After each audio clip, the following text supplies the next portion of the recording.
La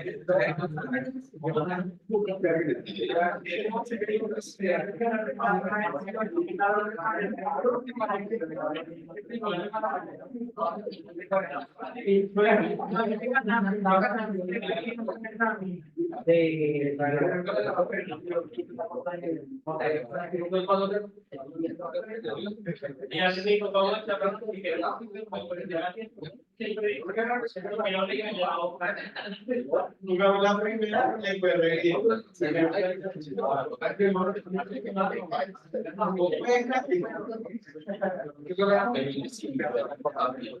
las primeras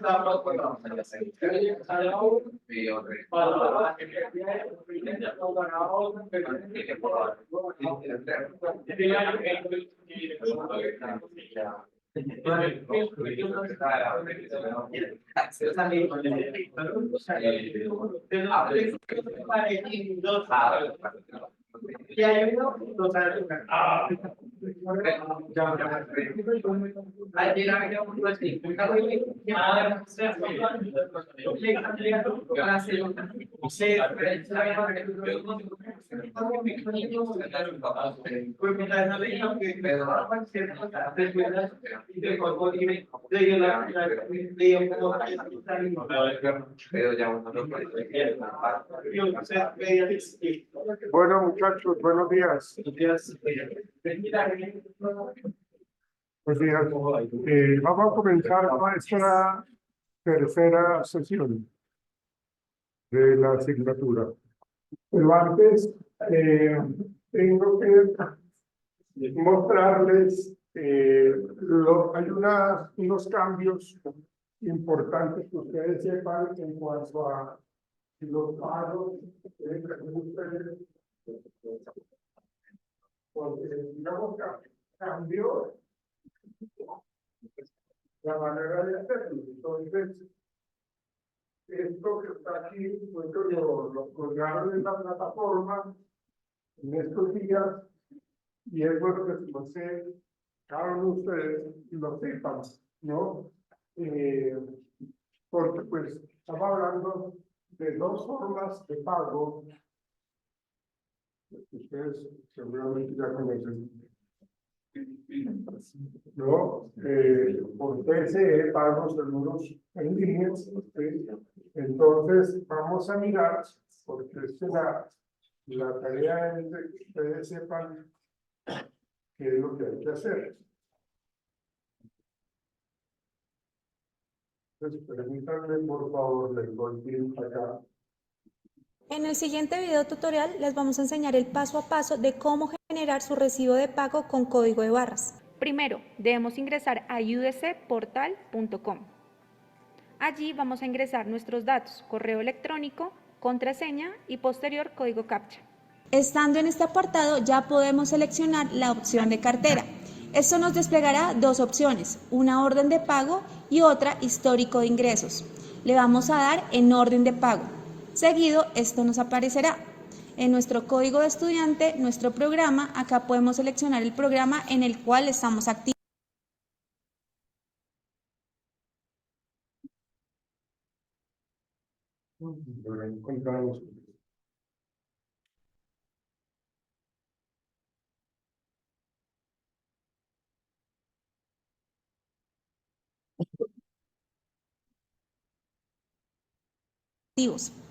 Le vamos a dar en consultar. Seguido de esto nos sale orden de pago.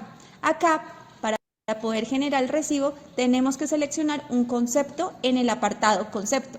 Abono de crédito, carnet estudiantil y duplicado, certificado de estudios por periodo, certificado de notas por periodo, contenido programático para asignatura, copia del acta de grado, copia del diploma de grado, derechos de grado para técnicos laborales, derechos de grado para pregrados y posgrados, examen de habilitación o supletorio para pregrado y posgrado, examen de suficiencia para pregrado y posgrado o póliza de seguro para técnicos laborales.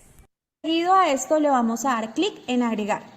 Después nos saldrá esta ventana que nos sale la descripción a abono de crédito y debemos verificar que el valor sea el monto que pusimos previamente. Luego de esto le vamos a dar en generar. Acá nos cargará una ventana que nos dice que se generó correctamente la orden de pago. Le damos OK. Posterior le damos clic en imprimir orden de pago. Allí nos va a abrir la siguiente ventana con los siguientes datos. Nos va a salir el número de identificación, el nombre, el código y el programa. Algo muy importante, en la opción de detalle nos va a salir el código de convenio. Este código va a ser el mismo para programas de pregrado y posgrado, y el de técnicos es un código de convenio totalmente distinto. Tenemos que tener en cuenta que en la parte de abajo nos va a salir el código de barras y este código lo tenemos que imprimir en impresora láser. Ventajas: evita realizar el trámite para formalizar tu recibo de pago. El pago se verá reflejado de forma automática en tu plataforma de notas. Valida y descarga el histórico de tus recibos de pago. Este servicio te garantiza rapidez e inmediatez. Claro, muchachos. Creo que es algo que nos va a agilizar con respecto a que no tenemos que estar yendo a registro de control, porque acá mismo el sistema nos va a enviar a un espacio en donde ya tiene que aparecer, digamos, el pago realizado por ustedes, y ustedes lo pueden descargar. Obviamente ustedes lo que hacen es llevar como un histórico de los pagos que han realizado, ahí aparece. Ténganlo siempre en una carpeta, en un archivo en sus documentos, en donde ustedes consideren, para que no se les vaya a perder la información. Digamos que eso es algo que es importante para ustedes. Ahora, el otro video que me pidieron el favor que lo compartiera es este. Entonces, vamos a tomarlo con tiempo y lo hago. En el siguiente video tutorial les vamos a enseñar el paso a paso de cómo realizar los pagos por medio de PSE. Recuerda, si vas a realizar el pago por PSE, ingresa al botón PSE, despliega y vas a encontrar pagar crédito. Posterior te va a salir para escoger el programa. Acuérdense que en el anterior era otra manera de pago, ¿no? Acuérdense también de que esto está en un portal de notas, en donde ya va a aparecer todo lo necesario con respecto a PSE o otra forma de pago. Bueno, ok.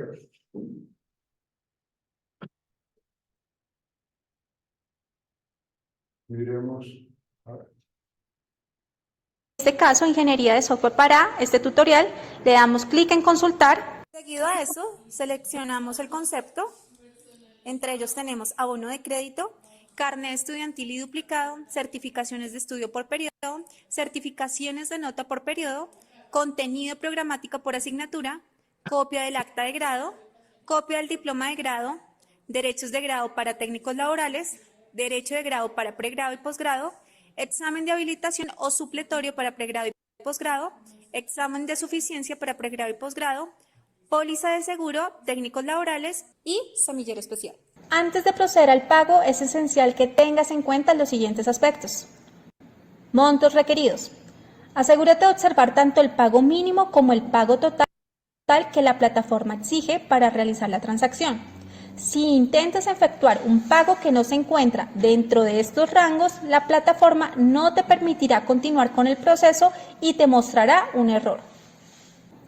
Preferencia de pago. Durante el proceso, verifica que el método de pago que elijas coincida con tus preferencias. Es decir, si planeas pagar con PSE, según lo indique la plataforma, el proceso correcto comenzará con la selección de tu banco en la lista desplegable. Asegúrate de elegir tu banco correctamente para que el proceso de pago sea efectivo.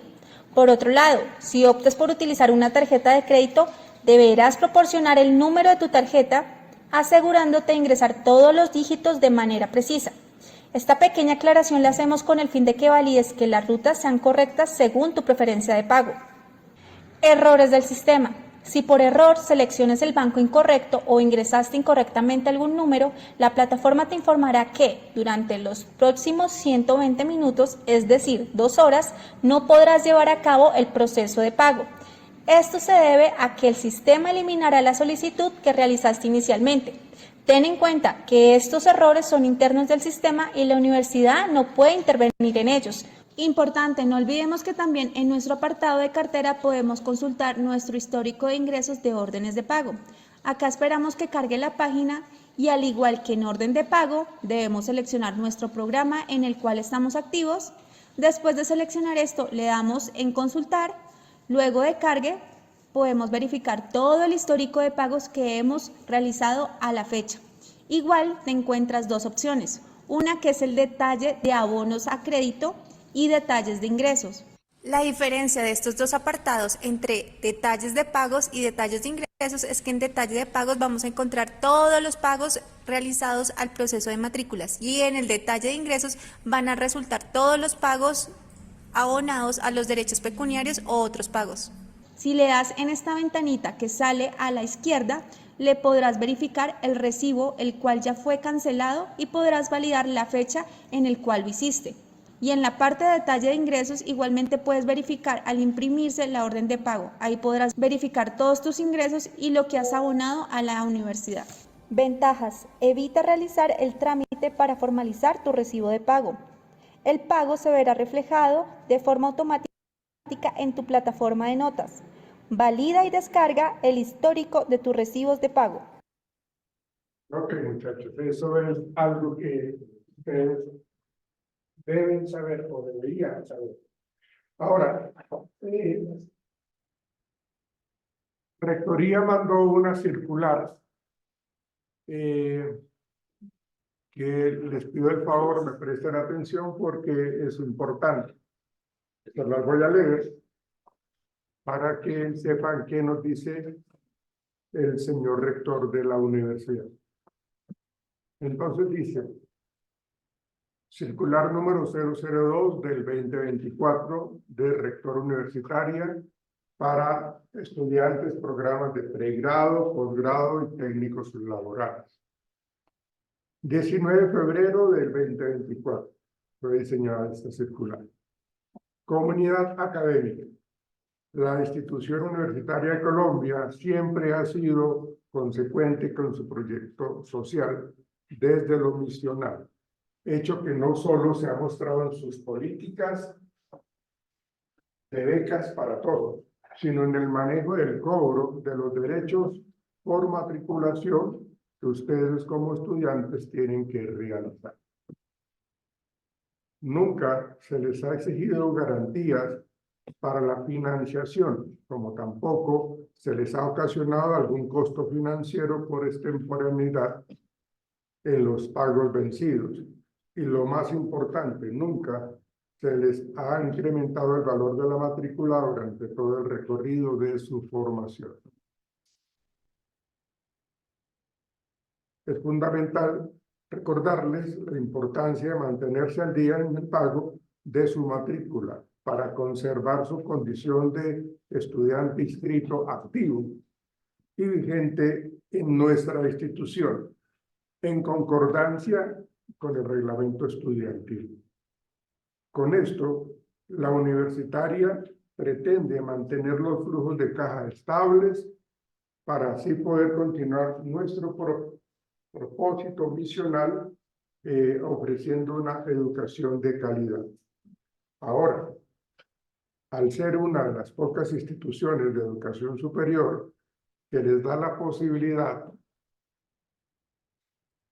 de diferir sus pagos en 3 cuotas por periodo, queremos informarles que aquellos estudiantes que no estén al día financieramente y no cuenten con matrícula vigente, después del 5 de julio del 2024, no podrán ingresar a la institución hasta legalizar su situación financiera.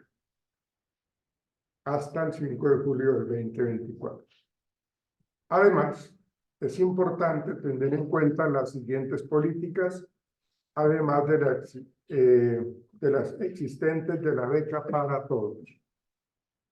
Los pagos sin intereses y un único valor durante toda la duración del programa mientras se encuentren al día así.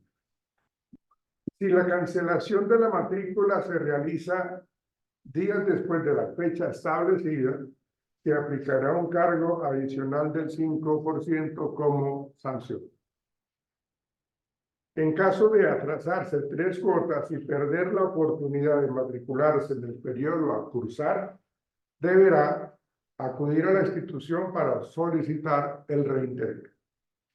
Cabe mencionar que el reintegro está sujeto al pago correspondiente del derecho pecuniario aprobado por el Ministerio de Educación Nacional del año vigente más un 25% adicional. A partir del 5 de julio, todos los estudiantes contarán con su carnet digital. Eso también aparece en la plataforma de notas, el cual deberá ser presentado al ingreso de la institución desde su celular. Eso es lo que uno puede colocar hacer un pantallazo y mantenerlo ahí en sus fotos, en su parte de fotos. Este contará con refrendación en tiempo real, limitando el acceso a la institución por atrasos en los pagos. Esto es importante porque el carnet físico muchas veces a la gente se le quedaba y entonces no los dejaban entrar. O, digamos, para la segunda hora de clase, de pronto lo dejaban en la maleta y salían a comer algo y ya cuando iban a entrar no lo tenían. Y el error más frecuente que tienen los estudiantes, la mayoría, es que como el amigo sí llevó el carnet de él, entonces se lo facilitó. Y los señores vigilantes, al ver que el carnet no es el del estudiante, se lo decomisan y me lo envían a mí. Me lo envían porque está cometiendo fraude, digámoslo así. Está mostrando un carnet que no es el de él. Acuérdense que el carnet es personal e intransferible. Entonces, cuando pasa eso, digamos que hay una serie de amonestaciones que van desde lo verbal, como pila, no lo vuelva a hacer, mantenga siempre presente que tiene que cargar el carnet para que usted pueda ingresar a la universidad. Si es algo reiterativo, pues entonces ya hay un llamado de atención por escrito y eso pasa a la hoja de vida del estudiante. Si es reiterado, pues ya se tendría que abrir un disciplinario que va de que el estudiante mismo haga una carta de descargos de por qué hizo lo que hizo, ¿sí? Y va hasta el punto en que puede perder hasta el ingreso al módulo. ¿Sí? Es sancionado por un módulo, es sancionado por un semestre o es expulsado de la universidad. Digamos que esas son las implicaciones de no tener el carnet, que si somos pillados, perdónenme la expresión, con un carnet que no es el mío, pues grave. Por eso, este carnet digital nos va a ahorrar muchos dolores de cabeza, porque pues ahí lo tenemos en el celular y lo mostramos. No hay lío. Creo que la mayoría de nosotros tenemos datos o internet para que podamos hacer esa gestión, ¿sí? Pero como les digo, pues si yo tengo el carnet ahí, le tomo un pantallazo en la medida de lo posible para mostrar, ¿sí? Bien.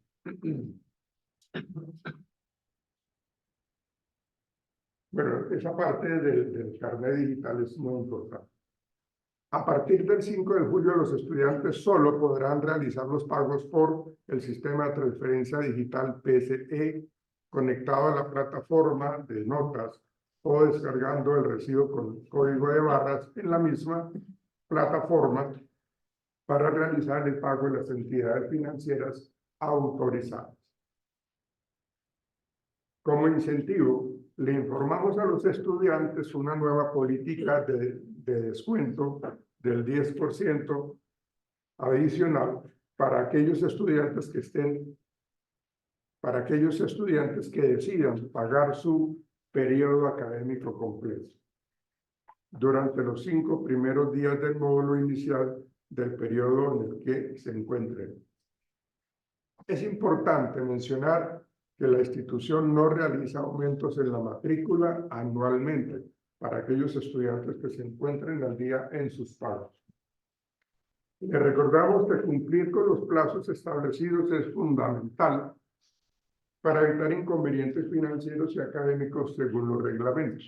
Ustedes saben que cuando ustedes están atrasados en pagos, no les cargan las notas al portal de notas, o sea, no las pueden visualizar. ¿Sí? Para terminar, agradecemos su atención y colaboración en este proceso. Para cualquier consulta o aclaración adicional, no duden en comunicarse con el call center y allí aparece el número. Bueno, Guillermo Hoyos Gómez, rector y representante legal. Pienso que la Universitaria de Colombia, pues, como lo decía acá la carta, tiene unos privilegios interesantes e importantes para ustedes como comunidad educativa, ¿sí? Creo que no les piden cheques, creo que no les piden letras, creo que no les piden codeudores, solamente la palabra de ustedes o de sus padres o personas que velan por su estudio. Entonces, me parece que es algo que uno tendría que aprovechar, ¿sí? Y lo otro, pues aunque está un poco costosa la matrícula en comparación con las otras universidades del país, pues sigue siendo económica, ¿sí? Sigue siendo de más bajo valor, ¿sí? Un ingeniero industrial, un ingeniero de software, un ingeniero de sistemas en otras universidades puede estar costando 6, 7 millones de pesos. Pero realmente es algo que uno tiene que aprovechar y que nos den esa facilidad, como tenemos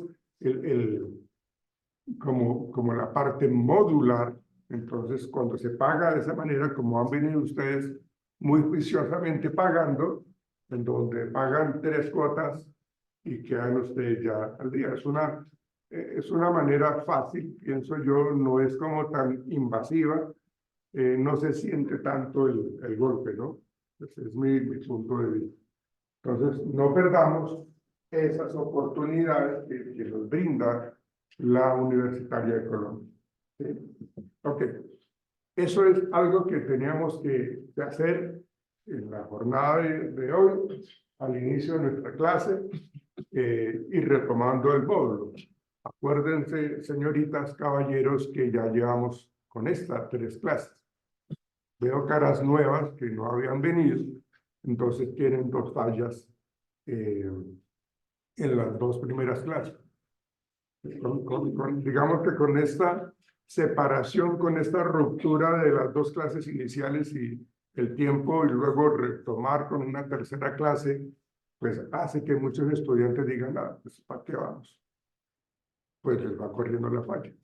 Y acuérdense que cuando son 4 fallas, se pierde el módulo. ¿Sí?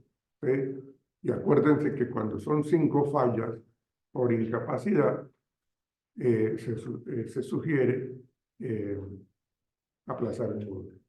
¿Sí? Bien. Bueno, permítanme que tomamos nota de la asistencia. Que no se me vayan a ir una yo idea.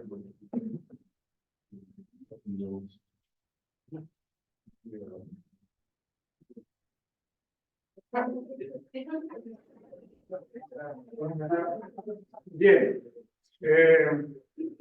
Fabián Abello. ¿Dónde andas? Fabián Abello.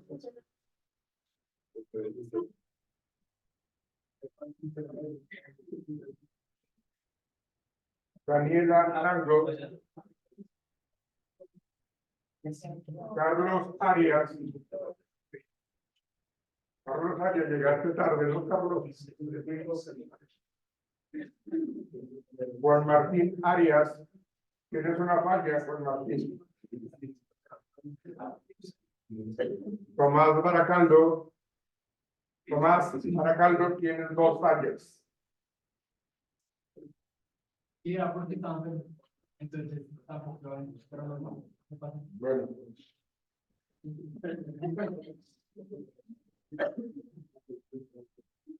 Dice Camilo Barón. Tomás Blanco. Dayana Buitrago, una falla. Steven Calderón. Daniel Felipe Canchila.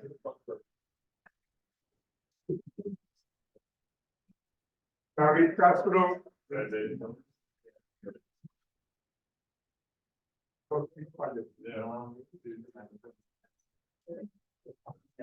Julián Camilo Contreras. Juan Nicolás Cortés. ¿Tienes una falla, Juan? Daniel Alejandro Flores. Una falla. Fabio García. 2.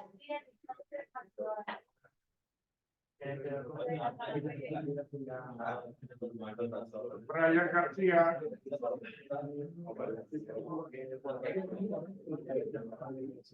Schneider Garzón. Schneider Garzón.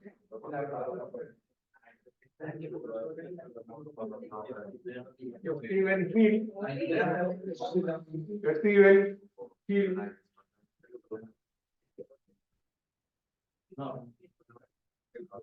Ricardo Goncalves Unano. Papaya. Sebastián Guerrero. Sebastián Guerrero. Venga. ¿Es usted o no te quiere? Okay.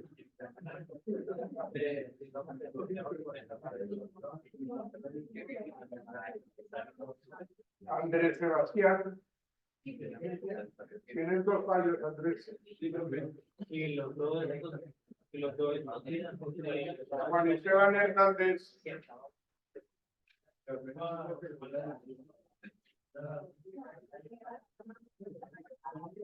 Eduardo José Lázaro.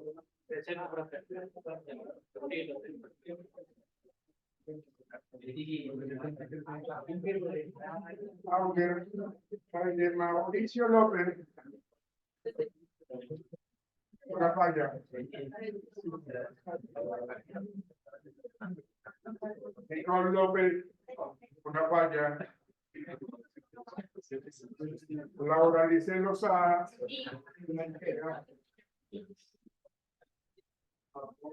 Armando Luna. Armando Luna.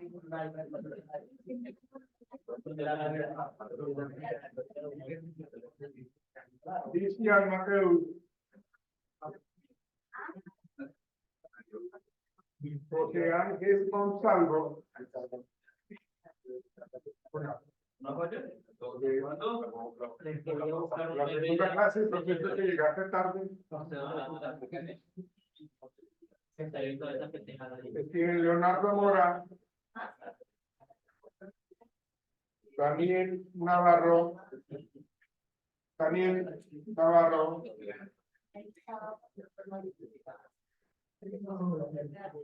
Víctor Andrés Nieto. Una falla. Miguel Ángel Núñez. Nicolás Ordóñez. Nicolás Ordóñez. Esteban Orjuela.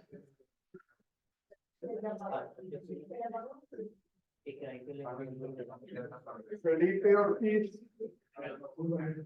Felipe Ortiz.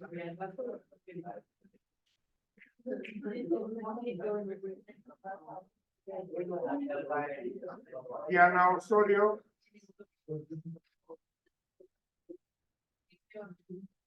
Brian Kitian.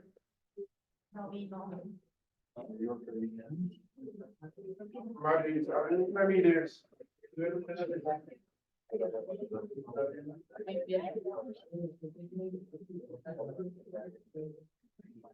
Alexander Ribeira. Andrés Rodríguez. Jorge Rodríguez. Bien.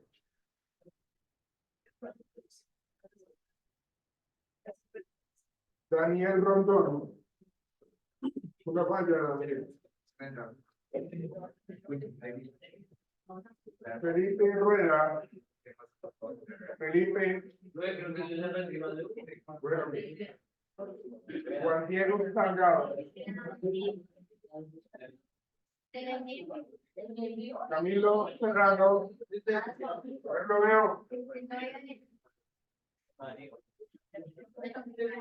Juan Sebastián Triana.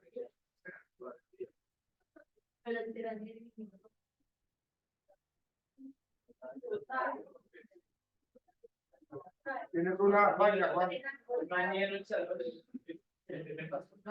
Santiago Vega.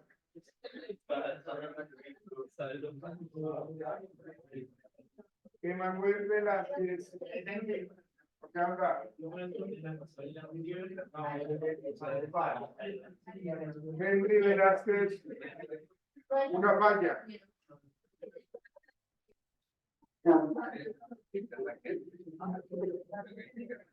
Las personas que no han fallado, que están al día en estos tres, les va a colocar 5. ¿Sí?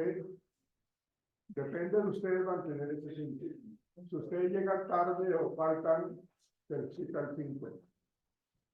¿Claro? Los que no han fallado.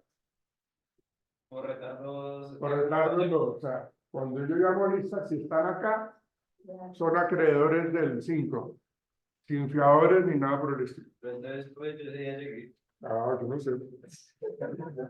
Yo no sé, hermano. Bien. Para que lo sepan, depende de ustedes mantener ese 5. Bueno, entonces,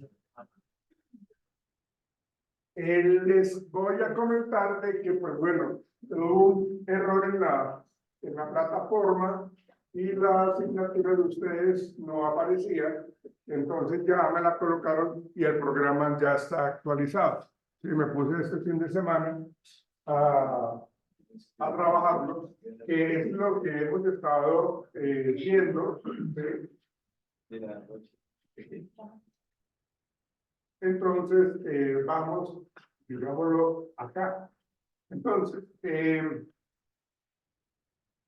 por favor, nunca pierdan el horizonte con respecto a la importancia de esta asignatura para su vida, para nuestros familiares, para nuestro país, para nuestra humanidad.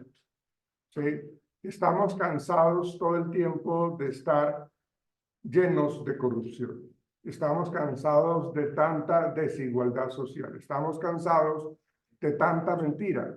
Y si nosotros, en nuestro actuar, que yo se los estaré diciendo permanentemente, ¿sí? Si nosotros actuamos de una manera ilegal, de una manera mentirosa, de una manera deshonesta, pues estamos contribuyendo para eso. Obviamente ustedes, como son tan jóvenes, dirán, eso a mí no me interesa. Pero no crean, digamos que una persona que actúa de una manera, préstame atención muchacho, y estabas cuestionando de que si llego tarde, entonces no me tienen en lista y estás tú viendo el celular y todavía tú dices que te mereces el 5. Es eso, muchachos.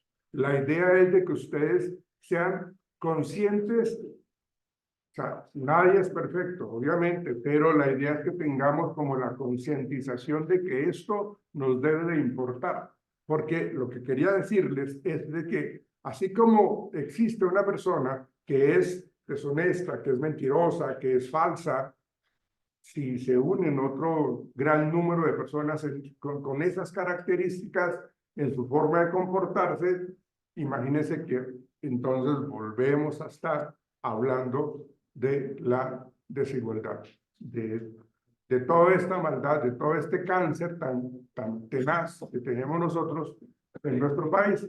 Entonces, vean este espacio como un espacio de reflexión, vean este espacio de Cátedra Colombia como un espacio para de verdad dejar huella en cada uno de nuestros comportamientos, para con nosotros y para con la gente que nos rodea, nuestros hijos, nuestros hermanos, nuestras parejas, nuestros vecinos, ¿sí? La idea es, o sea, si nosotros vemos de que una persona está actuando de una manera ilegal, pues allá él o ella, ¿sí? O sea, eso es lo que está haciendo él y que ese es su actuar y que esa es su forma de ser. Allá le irá bien regular, presten atención muchachos. Allá a él le irá regular o bien, no sé, más adelante, todo lo que tiene que ver con causa-efecto, eso es claro, ¿sí? Todo lo que se hace, eso se devuelve más adelante, eso sí ténganlo por seguro. Puede que se demore, pero las cosas, cuando se hacen de una manera ilegal, cuando se hacen mal las cosas, eso tarde o temprano nos pasará factura, ¿sí? Y ahí es cuando uno dice, pero ¿por qué Dios santo me está yendo tan mal? Ah, bueno, acuérdate cuando tú hiciste esto. O sea, uno mismo hace esa reflexión. Caramba, sí. Entonces, pero lo más grave es de que yo me doy cuenta que por haber actuado mal, tuve esas consecuencias negativas. Y resulta que lo sigo haciendo. ¿Ven? Entonces, como nosotros desgraciadamente aprendemos a las malas, ¿sí? Como que nos dan como algo bueno y nosotros no lo aprovechamos y más bien actuamos de una manera incorrecta, entonces el gobierno, el Estado, tiene que establecer las leyes, las reglas y se tiene que institucionalizar la ley y los decretos para poder decir, ojo, esto es lo que deberíamos hacer. O sea, y me parece el colmo porque, pues, si somos seres humanos, si somos personas pensantes, racionales, y que nos diferenciamos de las otras especies vivas, ¿sí? Pues ellos son mucho más inteligentes que nosotros, ¿sí? Y se los planteo algo tan sencillo como esto. Si ustedes ven un perro en un parque con su amo y este perrito le faltan las paticas y que tiene digámoslo así, su dispositivo para que pueda correr por el parque, los otros perritos no lo critican, no lo señalan, no lo están haciendo el bullying, nada, absolutamente nada. O sea, fíjense cómo nos enseñan las especies inferiores con respecto a eso. Pero si nosotros tenemos este comportamiento, es decir, cuando vemos una persona que tiene ciertas dificultades cognitivas o ciertas dificultades de locomoción, la gente se aprovecha de eso. ¿Ven? ¿Y de quién es la elección? De nosotros. ¿De quién es la elección? De nosotros con respecto a cómo queremos actuar y queremos o hacer el bien o hacer el mal. Hacerle zancadilla porque hay que aprovecharse del débil, hay que aprovecharse el que está con muchísima complicación. Entonces, imagínense eso, ¿no? Entonces, a partir de eso, se habla hablemos de este decreto 1038 del 2015, en donde nos dice lo siguiente, muchachos. Nos dice lo siguiente.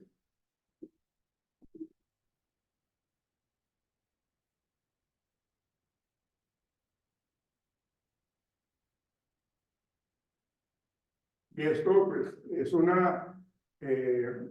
mandato, digámoslo así, pues, obviamente de los altos niveles jerárquicos de un país, porque se tiene que generar la firma y la aprobación de toda esta gente que está pensando en la Constitución, ¿no? Entonces, hablamos nosotros, según lo que nos dice acá, en ejercicio de las facultades constitucionales y legales, en el numeral 11, el artículo 189 de la Constitución Política de Colombia, nuestra nueva Constitución Política, no era de 1886, sino la actual.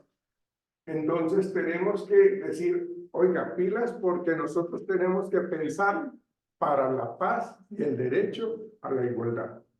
Entonces, que la paz es un derecho y un deber de obligatorio cumplimiento de conformidad con lo dispuesto en el artículo 22 de la Constitución Política. O sea, yo no puedo estar haciendo maldad, yo no puedo simplemente quitarle la vea a usted porque se me antojó. Yo no puedo ser entonces ladrón porque se me ocurrió hacerlo y porque yo tengo mis propias necesidades, entonces lo voy a hacer, ¿no? Entonces, es un derecho, la paz es un derecho, es un deber obligatorio, la paz de cada uno de nosotros, ¿sí? Imagínense ustedes, la época, seguramente ustedes no habían nacido desde 1980, la década de los 80 y los 90, en donde uno salía por Bogotá o por cualquier ciudad del país y había los carros bombas.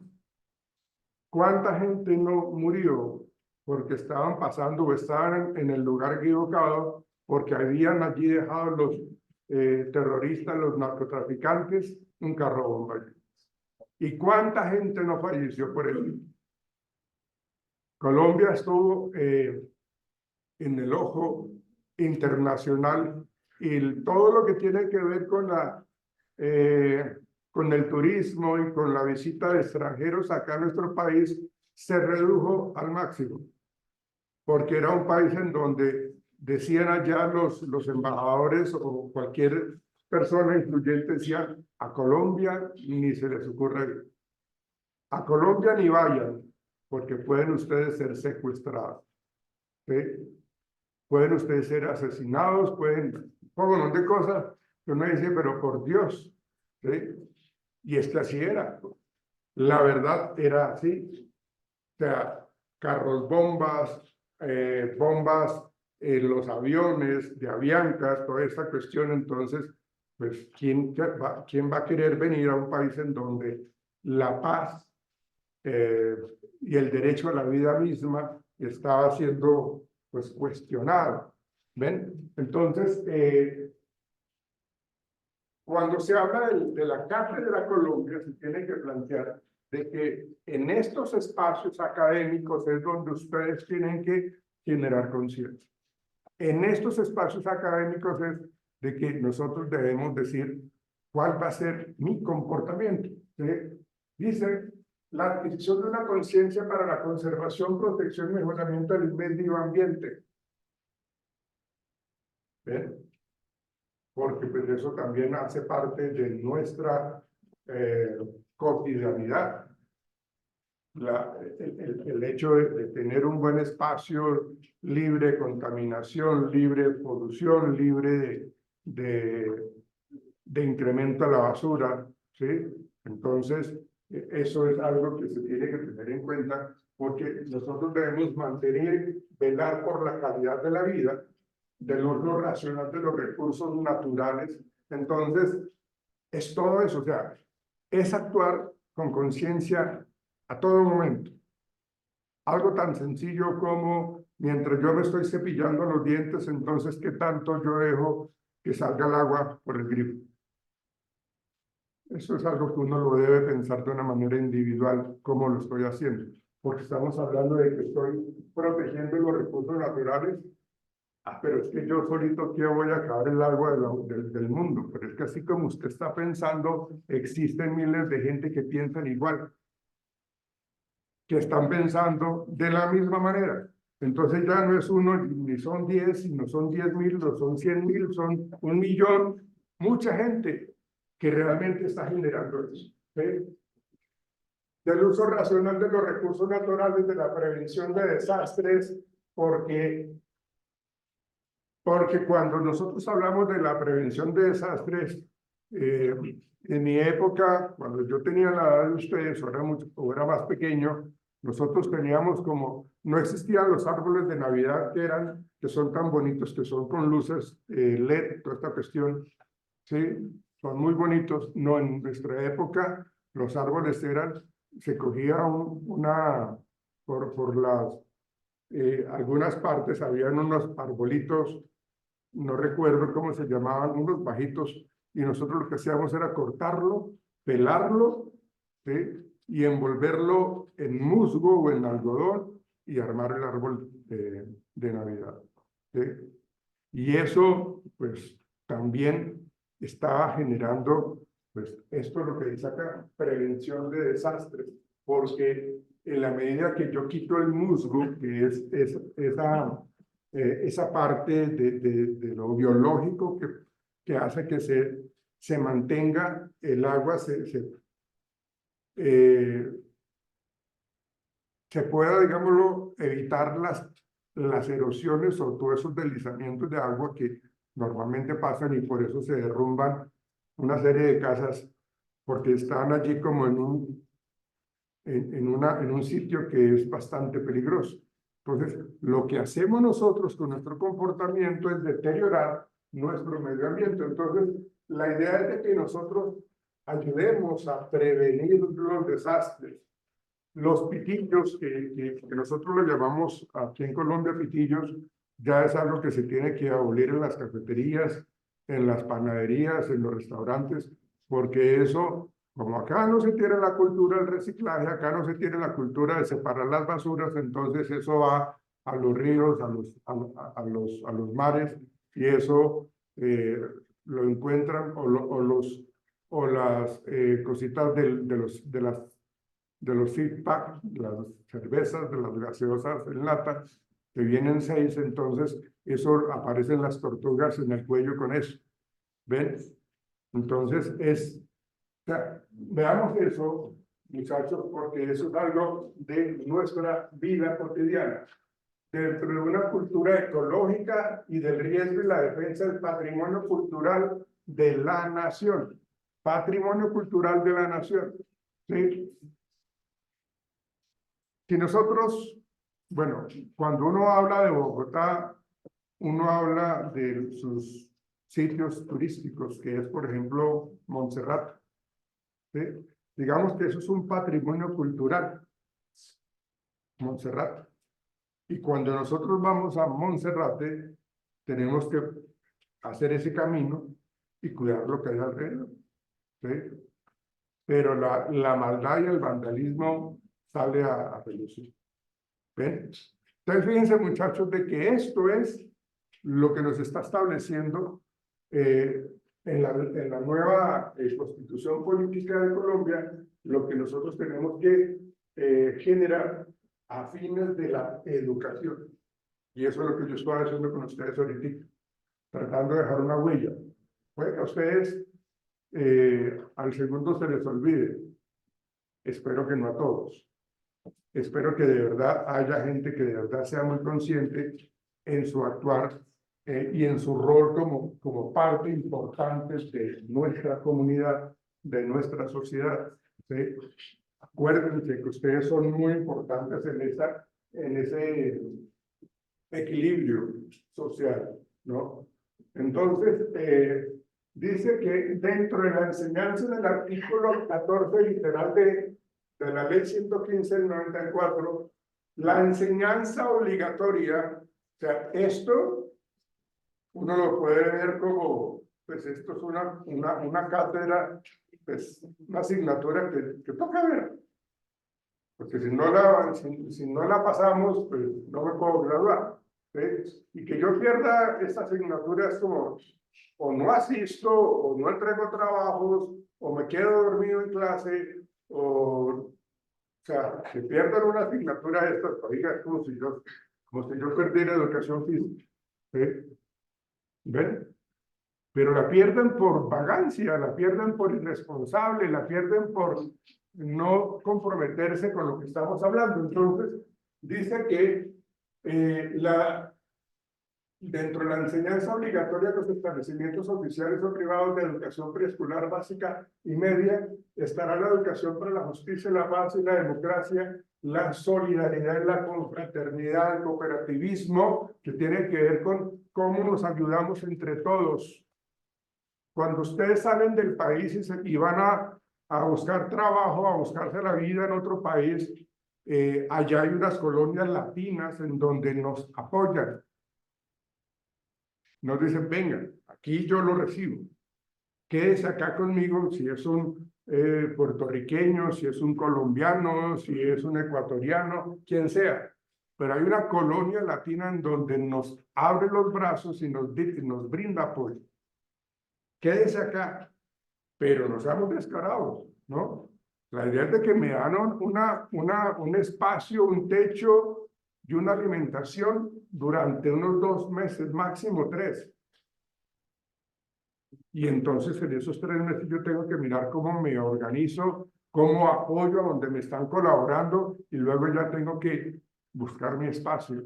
Me tendieron la mano y me generaron pues como esa confraternidad y ese cooperativismo. Y eso me ayudó.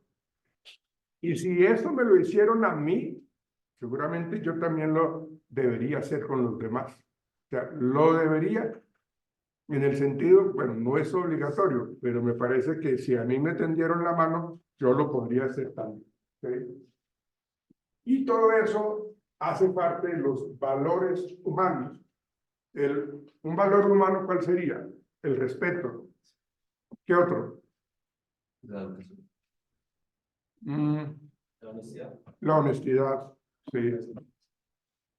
¿Qué otro valor humano? La solidaridad. Solidaridad, solidaridad, correcto. ¿Qué otro? La responsabilidad, la puntualidad, ¿sí? Justicia, ¿sí? La igualdad, o sea, es lo que nosotros somos, muchachos, ¿sí? Y nuestra cultura latina es una cultura latina muy bacana, muy chévere. Somos supremamente, o sea, nos diferenciamos de los europeos de una manera abismal.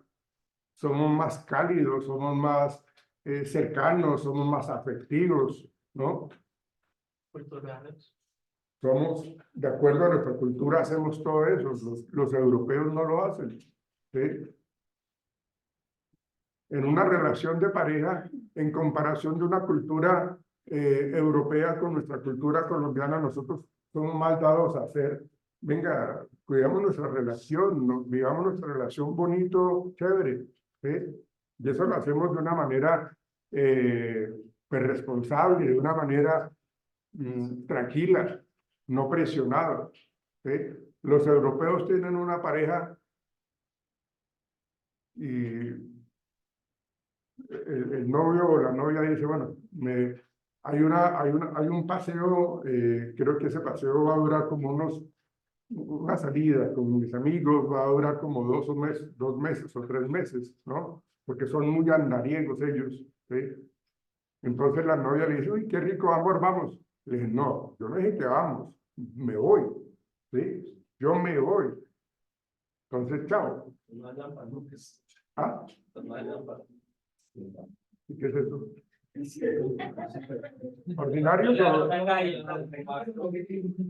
No son comprometidos, ¿no? No son comprometidos. O sea, el novio europeo le dice, si te encuentro acá cuando regrese, pues chévere, seguimos, ¿no? Si no, pues no. Por eso es como lámpara, como... Sí, como irresponsable, como fresco. Sí, sí, ya le comprendo. Entonces, eso es algo que en nuestra cultura latina, si mi novia me dice eso, uy, sí, claro, ¿cómo no?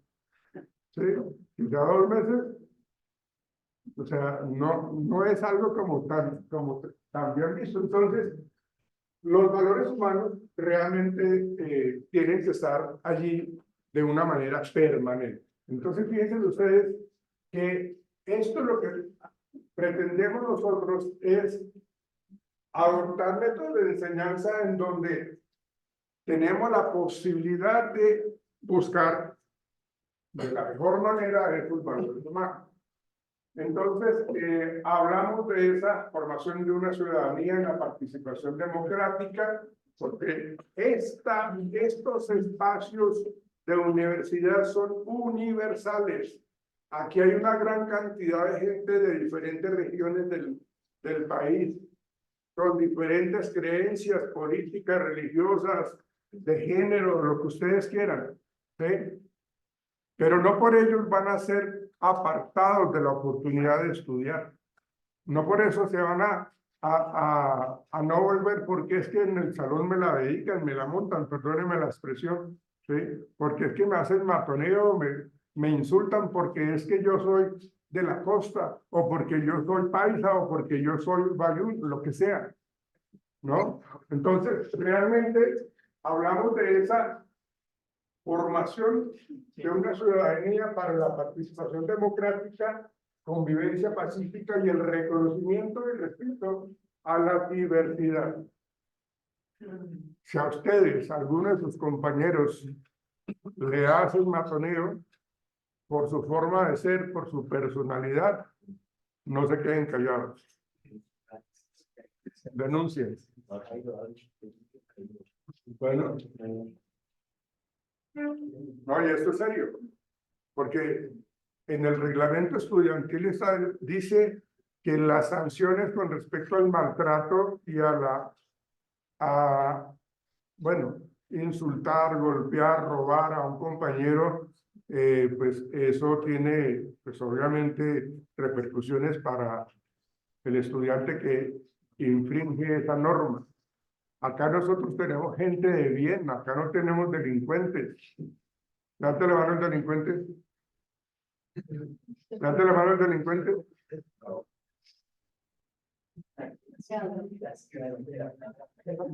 lo hay. No lo hay, ¿sí o no? Entonces acá estamos personas de bien, personas de buena familia. ¿Sí? Ojo con eso, somos personas de buena familia, con valores. ¿Sí? Cuando yo hablo de buena familia no quiere decir, o sea, nuestra sociedad ha cambiado tanto que ahorita hay madre solterismo, hay padre solterismo, hay separaciones, hay nuevas uniones, o sea, volvemos a unirnos porque me separé yo de mi señora y me volví a casar o me fui en unión libre con otra persona. No estamos cuestionando eso. A donde yo estoy, espero que haya siempre valores, ¿sí? Si mi padre me dice a mí, venga, si a usted le pegan o lo golpean, devuelva y siéntele la mano. Ningún obvio, porque eso está fomentando pues la violencia, ¿sí? Pues antes de llegar a esas instancias de la agresión, pues uno tiene que tratar de llegar al diálogo, al acuerdo y a la solución pacífica. ¿Por qué tenemos que irnos siempre a los golpes? ¿Sí? Y la intolerancia que tenemos en la calle es algo bárbaro, ¿ah? Como la gente, porque lo rozan, entonces ya lo miran mal, ya le hacen un poco de vainas. ¿Ven? ¿Vieron ustedes el video hace poco del muchacho que robaron fueron, sí, que se subieron unos pandilleros, estuvieron allá atrás y él, o sea, estaba en el lugar equivocado. ¿Sí vieron ese video, no? Bueno, pues fíjense que esa gente, pues, seguramente va a terminar mal. Entonces, eso es algo que tenemos que mirar, ¿sí? Entonces, quiero que miremos lo siguiente, muchachos.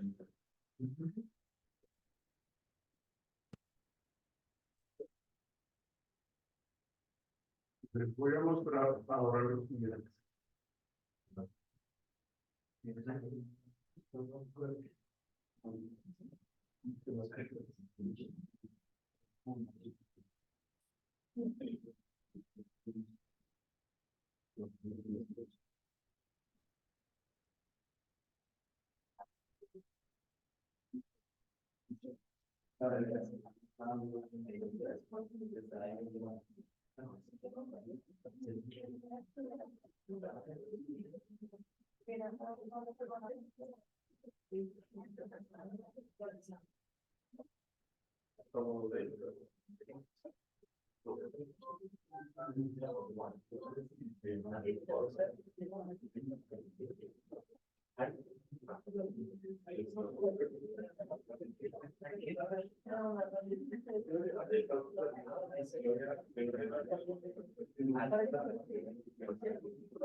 La Organización Transparencia Internacional publica anualmente el índice de...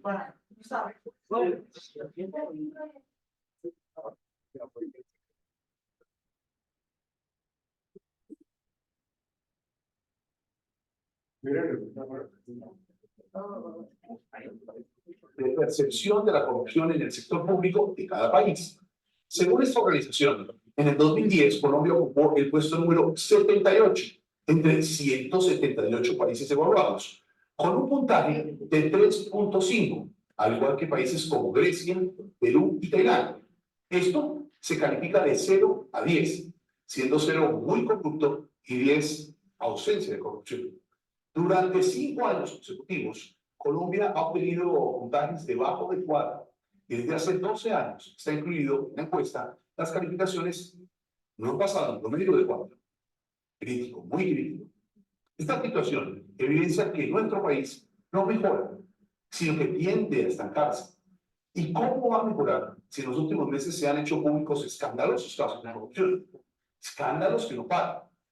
Pedro Luis Gómez visitó en Manizales al escritor y profesor bogotano Orlando Mejía Rivera, quien ha escrito varios libros sobre el tema de la corrupción para hablar sobre el origen de este flagelo colombiano y por qué la situación no cambia. Beatriz Gómez, entra a radar. Usted afirma que la corrupción no es un hecho aislado, no es un hecho casual, sino que es más bien nuestro modo de ser. ¿Por qué? Mira, más que nuestro modo de ser, lo que muestra es que históricamente el fenómeno de la corrupción es connatural a Colombia. Desde la colonia se instauraron estructuras corruptas por parte de la sociedad, de parte de la sociedad, que han mutado, pero que de alguna forma se han perdurado hasta ahora. Claro, al venir desde la colonia ya es eso, ha sellado nuestra forma de ser, ha marcado nuestra cultura y eso somos entonces. Eso somos como cultura dirigente en buena forma. El problema está ahí, mira. Como lo digo yo ahí citando a Confucio, un antiguo filósofo chino, cuando la dirigencia es corrupta, el pueblo es corrupto, o por lo menos ese es el paradigma que tiene. En la esfera ética y moral no vale la teoría, vale el ejemplo. Y no hay nada más nefasto que los que dirigen envíen mensajes de corrupción. Entonces, desde la colonia, incluso desde la conquista, viene este proceso. Con una anécdota que permíteme, lo digo. Cuando llegaban las leyes de Indias, de los reyes de Castilla a estas tierras, los españoles tenían un rito. El rito era ponerse las leyes sobre la cabeza y decir, lo que el rey quiere se acata, pero no se obedece. Y se hacía lo contrario.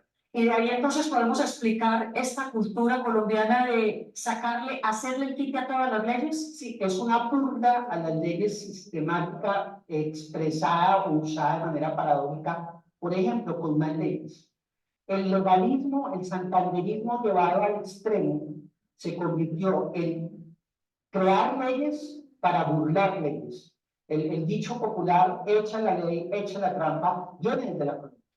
Bueno, hay países que tuvieron una suerte completamente diferente, algunos países europeos, qué sé yo, que están dominados por una ética completamente diferente. Sí, mira, yo analizo un libro clave de Max Weber, que es La ética protestante y el espíritu del capitalismo. Ahí se muestra cómo los ricos de los países influidos por el protestantismo creían que el trabajo honesto era la forma como se congraciaban con Dios. Se hacían ricos, pero se hacían ricos por la vía honesta, y el trabajo era el elemento clave.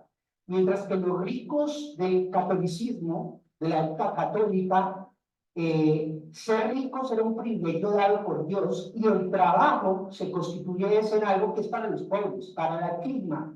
Los ricos no deben trabajar en los países católicos. Al no trabajar, tienen que seguir teniendo dinero. Cuando lo pierden, buscan las estructuras del Estado para seguir siendo ricos sin trabajar. Entonces esa es la mentalidad que trajo España a las colonias. En buena parte esa es la mentalidad. Una mentalidad de astucia, una mentalidad de que solo trabajan los pobres y una mentalidad de enriquecerse rápidamente sin tener que hacer esfuerzo. Miremos un poco con ejemplos concretos cómo se refleja en la actualidad esa herencia colonial.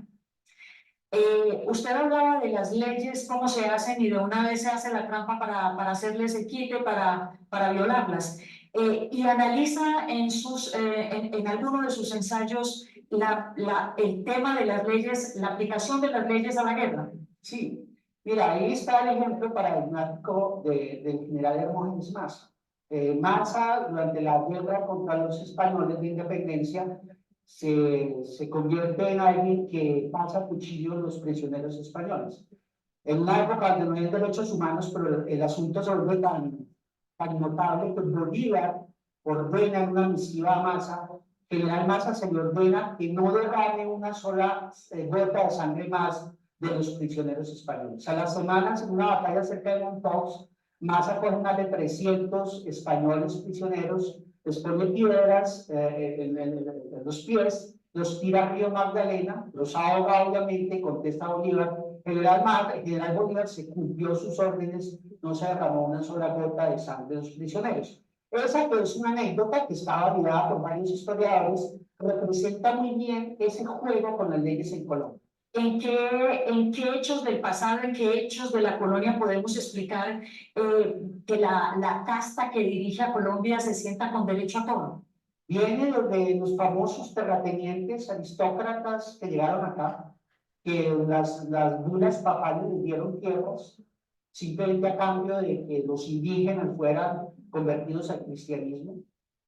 Y que, repito, en su sentido ético y en su sentido, digamos, cosmológico, trabajaron en un asunto de pobres. Se crea una especie de pureza de la sangre falsa. En la Nueva Granada se llegaron a constituir 17 clases de sangre, imagínate esto, totalmente anticientífico. Entonces es la pureza de la sangre igual dominar el Estado para esos hijos de terratenientes sin trabajar. O sea, una especie de convicción divina de merecerlo todo, que se viene hasta lo que yo llamo los hijos de papi, que podemos poner apellidos porque están ya judicializados, los Müller y muchos otros, es el prototipo de hijos de papi de este país, que creen que merecen expoliar el Estado e incluso lo hacen con cierto resentimiento y vergüenza sobre su país porque sienten que ellos. Mire, profesor, ¿en qué momento los bienes del erario público se convirtieron en un botín? ¿Y en qué actitud y mentalidad colonial se origina este hecho? Eso es muy interesante, mira. Eso tiene una estructura que tiene que ver con la encomienda.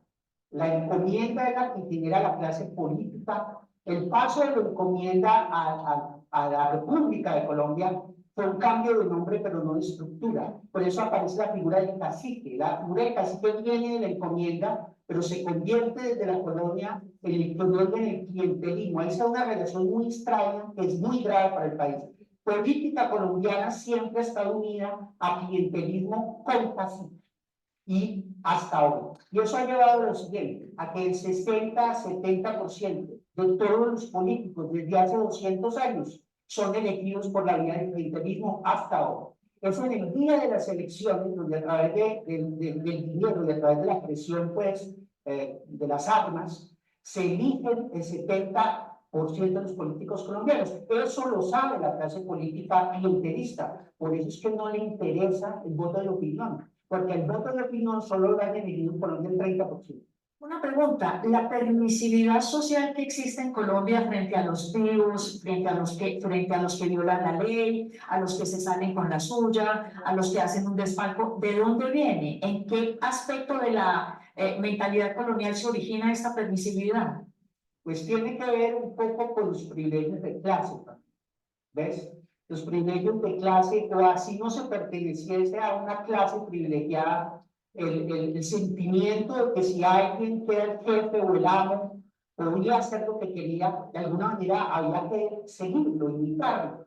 Harold Alvarado tiene un poema muy duro que dice: el problema de Colombia es que imitamos nuestra aristocracia, o sea, hacemos lo que hace nuestra aristocracia. Entonces, se va construyendo una permisividad, además un paradigma, un prototipo que yo llamo el prototipo del astuto, que lo vemos en la educación, que lo vemos en la política, que lo vemos en los corruptos de hoy. Vemos esa astucia, la astucia de ir con rapidez, de hacer el esguince, el atajo, lo que yo llamo. Colombia tiene una grave enfermedad que se llama el síndrome del baloto. Es una sociedad que quiere enriquecerse sin esfuerzo, que huye del trabajo serio. Entonces, desde ahí vienen una serie de estructuras que se han enquistado. Ahora, ojo, eso no es todo Colombia. Yo trato de paradigmas que muestran lo contrario. Obviamente hay un sector que se resiste a todo este estado de cosas. De eso vamos a hablar más adelante. ¿Qué relación encuentra usted entre la impunidad y la corrupción? Es muy grande, mucha gente lo ha estudiado. Mira, parte del problema en Colombia es esa asociación entre corrupción e impunidad. Un informe de la Unión Europea del año 2009 muestra que el sistema penal acusatorio tiene un grado de impunidad del 96.7%.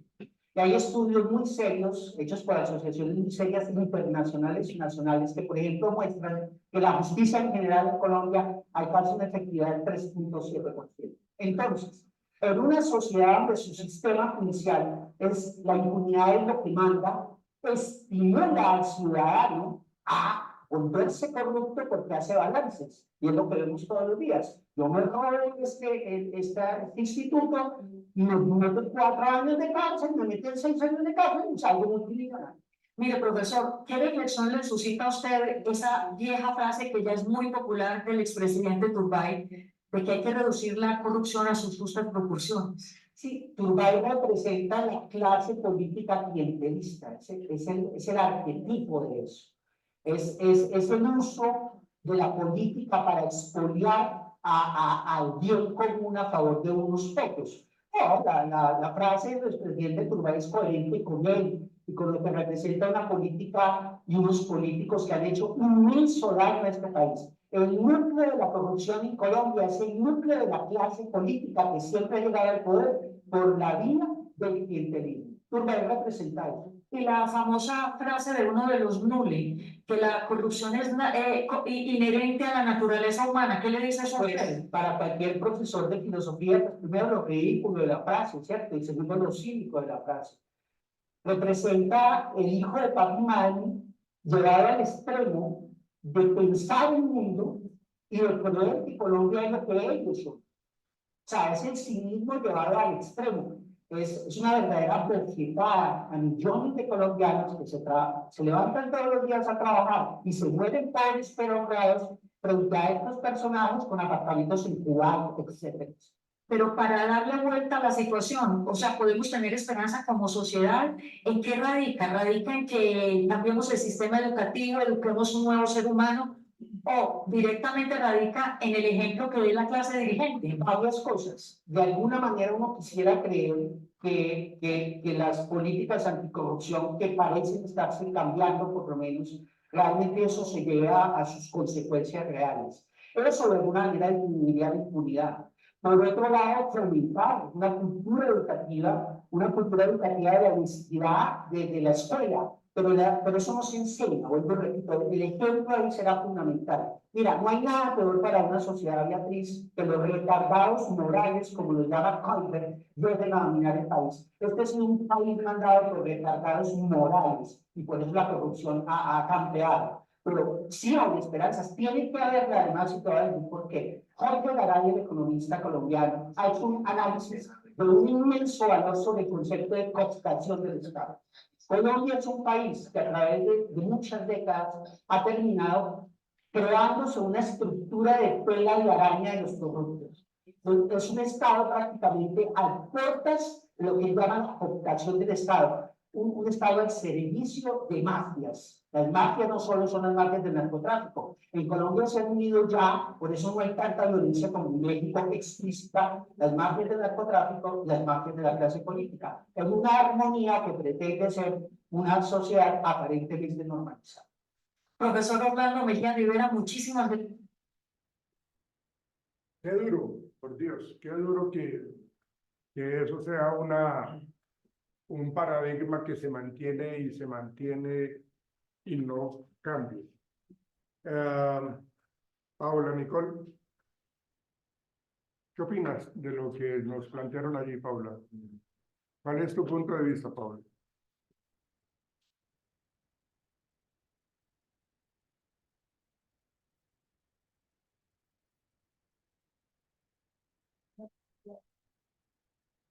Señora.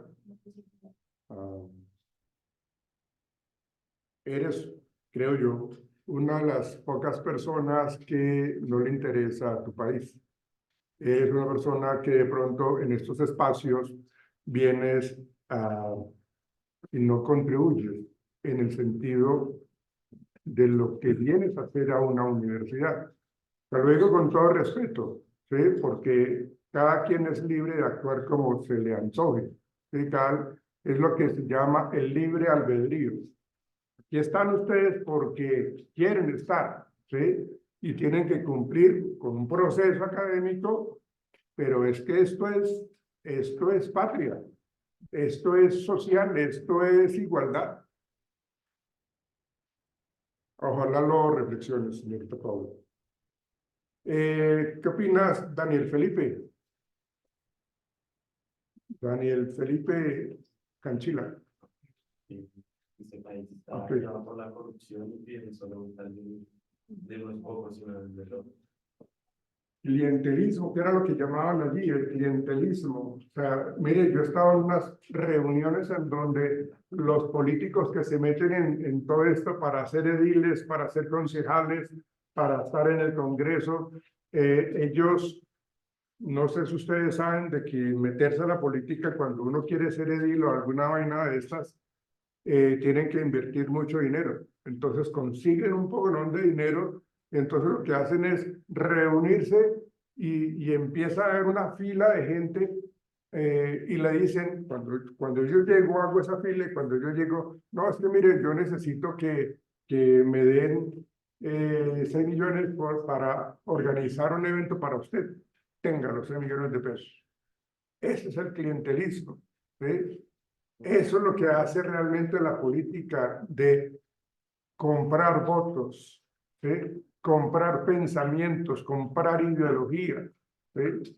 Pues obviamente lo hacen en poblaciones que son supremamente vulnerables, que son personas que de pronto tienen una capacidad económica muy baja y una dificultad para acceder a la educación. Y además de que viven al día al 100%. Entonces, como lo decían allí, o sea, yo lo que hago es buscarme el mejor beneficio sin el menor esfuerzo, ¿sí? Pero qué tan bueno es cuando uno dice, oiga, esto lo logré con toda la berraquera, con trasnocho, leí, estudié, trabajé este proyecto, lo hice con la comunidad y sacamos adelante eso. Con el esfuerzo de mis ideas, de mi trabajo, y ese es el resultado. Les aseguro que eso hace que yo tenga una mirada al frente de una manera muy tranquila. Esa propaganda que sale a veces en televisión en donde hay un político diciendo que construyó no sé qué, un hospital hermoso con todas las de la ley, es una barraquera, una bacanería, ¿sí? Y resulta que se cayó la imagen de atrás y entonces, claro, descubrieron su falsedad, descubrieron su mentira, pero cuando son ya puestos en el ojo de la sociedad, ahí es lo que decían allí, de que los nules no les interesa absolutamente nada. O sea, es lo que nosotros le vendemos a la sociedad, de que la corrupción sí que vale la pena hacerla, porque me sancionan unos 5 años y yo tengo una plata ya guardada que son millones y millones y millones y millones de pesos y cumplo los 5 años y salgo. Ya pagué la deuda con la sociedad. Es la corrupción. Es la no sanción justa para ese tipo de personas. Por eso estamos como estamos. Si en Colombia fuese o existiese el control, realmente la corrupción, si existiese la sanción fuerte y severa, seríamos una potencia mundial. La seríamos, ¿sí? Esas culturas que pronto nos muestran en otros países, las culturas africanas, sí que tienen muy arraigado esas normas sociales, sí que tienen arraigado la sanción cuando alguien hace algo incorrecto, ¿sí? Pero nosotros acá no lo hacemos, porque la misma policía, las mismas fuerzas militares, los mismos gobernantes, los mismos padres, y ellos lo decían allí, esto no es de educar, o sea, yo no les voy a enseñar, porque es que eso viene con el ejemplo, ¿sí? Y el ejemplo viene desde sus casas, desde su actuar de sus padres, de sus adultos mayores, de todo lo que ustedes hacen, ¿sí? Esa es realmente la esencia de un buen comportamiento. O sea, yo no puedo decirles, sean puntuales cuando no lo soy. Yo no puedo decirles, no digan mentiras cuando yo le estoy siendo infiel a mi esposa, ¿sí? Cosas que para ustedes de pronto le pueden pasar como, o pensar de que eso es cursi. Bueno, es que pues así es, ¿sí? Y toda la gente cuando se ve engañada, cuando se ve metida en esos cuentos, lo primero que piensa es la venganza, ¿sí? El actuar de la misma manera. Entonces, ¿cuál es la diferencia? ¿De qué me diferencio yo de la persona que hizo eso? Estoy actuando igual. Sí, es que el dicho es ojo por ojo. ¿Ven? Entonces, pues vamos a hacerlo, porque es que él robó y no le pasó nada, entonces hagámoslo. Y no es la idea. Bien, muchachos, voy a mostrarles lo que tenemos para mañana, para que hagan una lectura, por favor. Déjame yo algo de acá.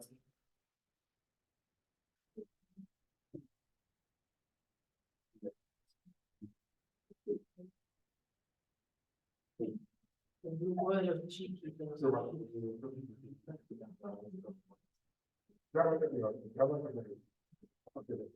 Bueno, mira, muchachos, yo quiero que miremos una de los flagelos de la situación fuerte en nuestra sociedad, pues es el desempleo, ¿sí?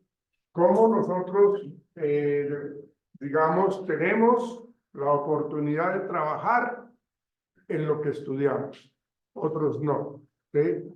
Yo me maté toda mi vida estudiando y estoy trabajando en un call center, ¿sí? No es malo el que yo esté trabajando en el call center. Lo que pasa es de que las cosas, hoy día, la exigencia académica va aumentando. Lo veremos mañana. Entonces, lo que yo quiero es que ustedes miremos el impacto psicológico de los desempleados. Miren ustedes, por favor, investiguen ustedes ese impacto psicológico de los desempleados. Y aquí hacemos, pues, como un análisis y miraremos algunas variables de ese impacto psicológico, de qué lo está causando, de cómo es el comportamiento de cada uno de nosotros cuando no estamos trabajando. Entonces vamos a trabajar ese impacto psicológico del desempleo. Para mañana, ¿ok, muchachos? ¿Listo? ¿Claro? Acuérdense que los que tienen las tres asistencias tienen sus hijos. Chao, muchachos, que estén bien.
Sí, señor.